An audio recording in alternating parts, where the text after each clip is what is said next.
It's October 6th, 2025, and hundreds of activists from more than 40 countries remain in Israeli custody. Their ships never made it to Gaza. Drone strikes, comms cutoffs, and pre-dawn boardings ended the voyage before it reached the shore. The global Flotilla set out as a humanitarian mission and ended as an international standoff.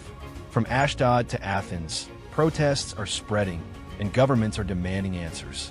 The Mediterranean looks calm today, but calm doesn't mean peace. The Freedom Flotilla Coalition says more vessels are already on the way.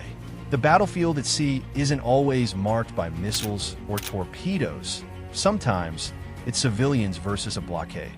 This is the story of how one humanitarian mission collided with power, politics, and perception.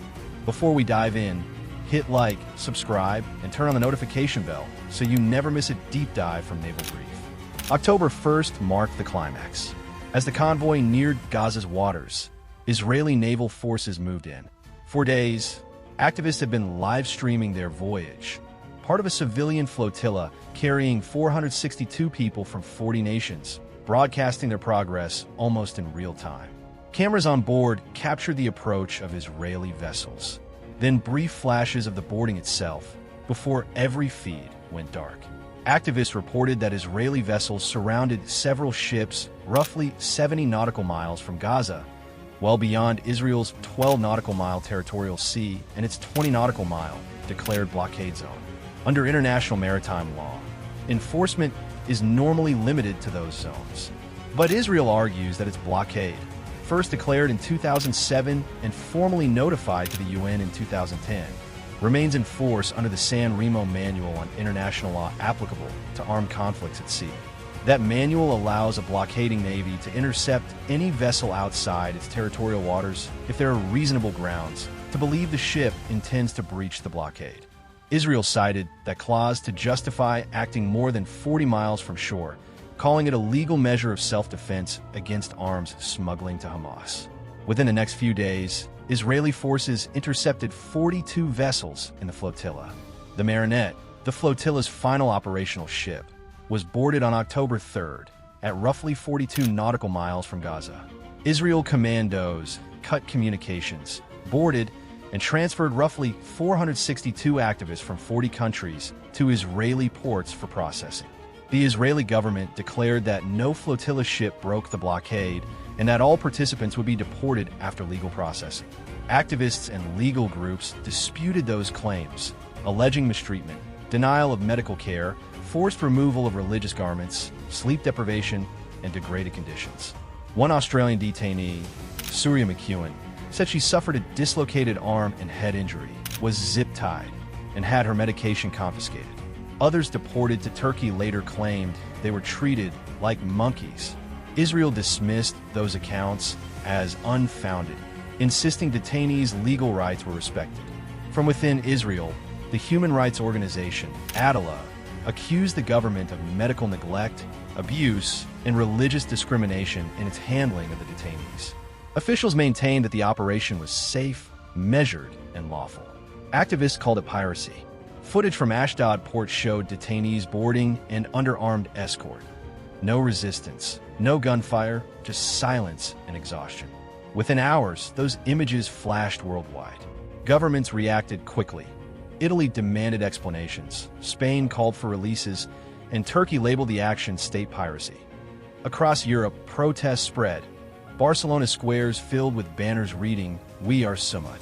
Dock workers in Genoa refused to handle Israeli cargo. Israel stood firm, insisting the flotilla was a political stunt, not a humanitarian mission. Activists countered that politics was the point, visibility was their weapon. By October 4th, Turkish officials confirmed that 137 activists had already been flown from Israel to Istanbul aboard chartered flights. On October 5th, Israel reported the total number of deported activists had reached about 170. By October 6th, 171 more activists, including Swedish climate activist Greta Thunberg, were deported to Greece and Slovakia. According to the Global Sumud Flotilla website, 130 activists remain in Israeli custody. The boardings were over, but not the story. The confrontation didn't begin at the blockade line.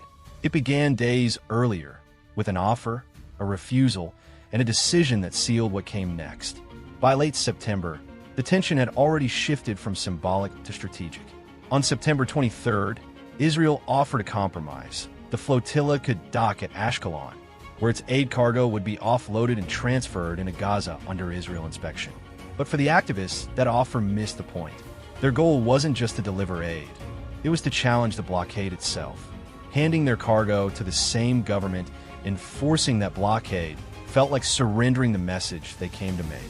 And maybe that's the real question. If they had agreed, would Israel really have passed the supplies freely into Gaza? Or did it take a confrontation for the world to pay attention? The flotilla refused the offer and kept on sailing. A week later, Israel escalated in another way. On September 30th, Israel's foreign ministry claimed to have uncovered documents tying flotilla organizers to Hamas-aligned networks. Officials named activist Zahir Barawi and a shipping company called Cyber Neptune, framing the flotilla as a political operation in disguise. Flotilla members denied every charge, calling it a pretext to justify an interception that was already planned. After that, the diplomacy was done. Both sides had drawn their lines, and the only space left between them was the sea. But the confrontation didn't start in open waters. It started weeks earlier, before the flags, before the warnings. Back when hope alone still felt strong enough to cross an ocean. It was September 7th. The flotilla's lead vessel, the family boat, was docked in Tunisia when its crew spotted a small drone hovering low over the deck. Seconds later, an explosion ripped across the stern. Flames broke out, and the crew scrambled to contain the fire, their shaky footage showing sparks raining into the sea. The message was clear. Someone wanted this flotilla stopped long before it ever reached Gaza. After that, fear became routine. Crews taped over navigation lights, kept radio silence, and took turns on deck at night. For a short stretch, Italian and Spanish authorities monitored the convoy's position and issued safety advisories while it remained in international waters. Activists described that as a form of protection. But by the time they crossed the midpoint of the Mediterranean, any sense of cover was gone. Beyond that, the civilian ships were alone. Every drone sighting, every jammed signal added to their narrative and to their followers. Live streams ran around the clock. Maps showed each vessel step creeping eastward. The voyage had become a broadcast. The global Sumud flotilla was months in the making. A coalition of organizers, humanitarians, doctors, clergy, lawyers, and seafarers from more than 40 nations. They chose the name Sumud, Arabic for steadfastness. It's the largest organized maritime civilian mission effort to break what they believe is Israel's illegal siege on Gaza. Their goal was to deliver medical supplies and draw attention to the blockade that has restricted Gaza for over a decade. By late August, roughly 40 boats assembled in ports from Barcelona to Tunis. Their cargo was small but symbolic, boxes of medicine and non-perishables. And their most valuable asset was their signal strength. Each vessel carried satellite uplinks and cameras broadcasting live. As one organizer said, "Our protection is the world watching." For Israel, that was exactly the problem.